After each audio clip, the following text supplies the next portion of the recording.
fights. Okay, so you got away with it. But then they make you. And now I would think they would make you because, hey, you're going to pay a percentage to us, but also we're going to open the doors for you, right?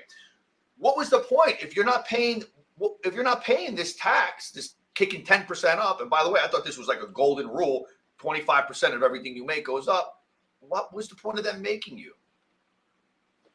So I got made later on. I got made in 03. Now you got to understand, I became a millionaire in the 90s in my mid 20s. Wow. So by the time, I got made with the Genovese family in New York City, the reason, they put it that I got made is because they wanted me to kill a guy for them in New York City. So when that took place,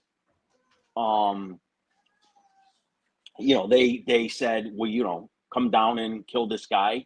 And I did. I came down and attempted to kill him. So that's what got me made with them in 2003.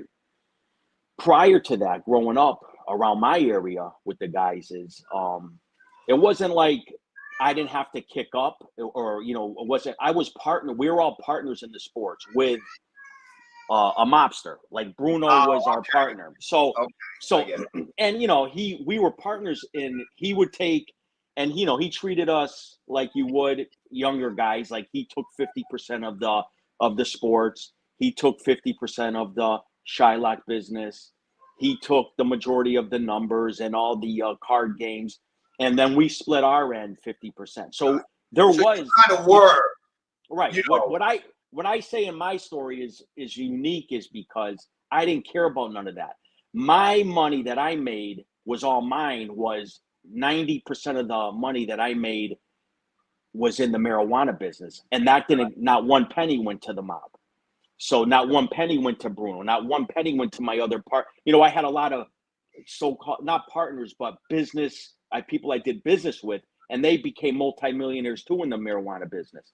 And so, that was my business. Now, when it came to the sports business, Bruno took a piece, and Bruno would want a piece of everything. He would want a piece of, I had a nightclub, and he would want a piece of that. I had that when I wasn't, my past stories, I'm sure you heard, I was shelved at one point. Okay. So when I was shelved, I acquired, I had restaurants, I had nightclubs, all while I was on the shelf. Bruno would want a piece of that. That's how Bruno was. He would want to have a piece. They kind of, one of his nicknames was PC. He wanted a piece of everything of the city, And That's yeah. I mean, so, it's nothing wrong with that. That's just the entrepreneur mindset of a guy wanting to get involved in businesses. But in that line, it's like, he wanted a piece of everything that you had going on. The problem with him and me is I had a lot of drugs going on, and a lot of my stuff evolved around drugs, and he couldn't have anything to do with that. And a lot of beefs came up, a lot of sit-downs came up regarding drugs.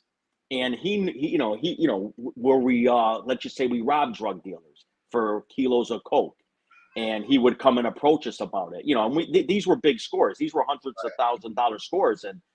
And he would come up to us and be like, "You guys hear anything about some coke guys being robbed?" And, I go, "Nah, that's drugs, Bruno. We don't get involved in that." Yeah.